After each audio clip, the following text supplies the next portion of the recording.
Jeg vil nu bevise, at der er uendelig mange stamfunktioner til en funktion f af x, hvis altså at f af x har en stamfunktion. Så her kommer beviset. Man tager en stamfunktion. Tag en.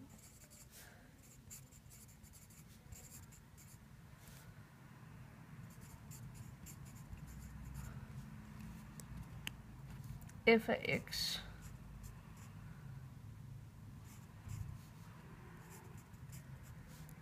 til lille f af x.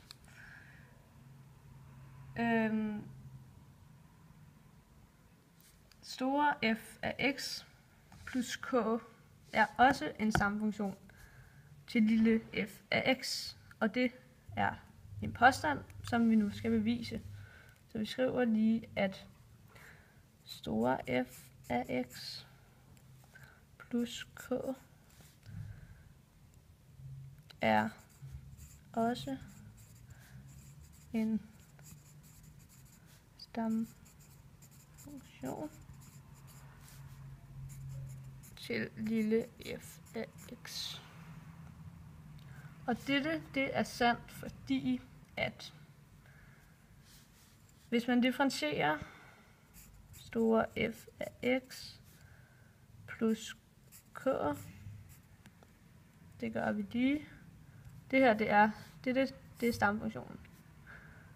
Så differentierer man det lige i led, selvfølgelig.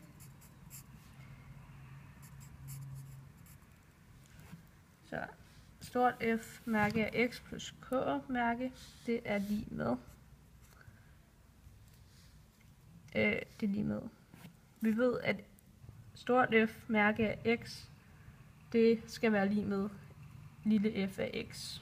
Så altså er den første led lige med lille f af x, og k, det bliver til 0. Og 0 forsvinder selvfølgelig, så det bliver lige med lille f af x. Så vi har nu bevist, at der er uendelig mange stamfunktioner til en funktion. Jeg vil nu bevise, at stamfunktioner til en funktion kun har én konstant til forskel. Og det vil altså sige, hvis stort f af x er en stamfunktion til lille f af x, og stort g af x også er en stamfunktion til f af x, altså så er stort g af x lige med stort f af x plus k. Og det vil vi nu bevise.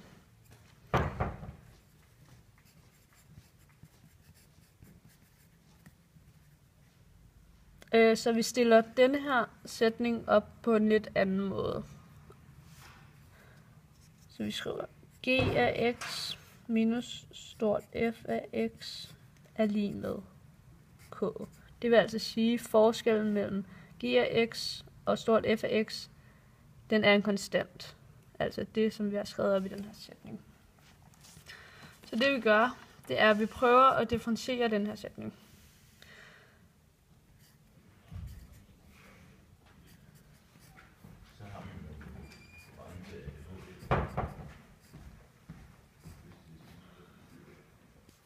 Det gør vi så i led. Så først så har vi g i mærke af x minus f mærke af x. Og vi ved, at g i mærke af x og f mærke af x, de begge to er en stamfunktion til, eller de begge to er lige med f af x. Så altså står der nu lille f af x minus lille f af x. Og det giver sjovt nok 0. Så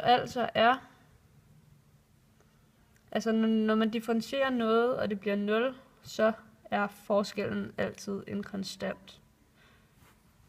Så vi kan nu konkludere, at g af x minus f af x er lige med konstant.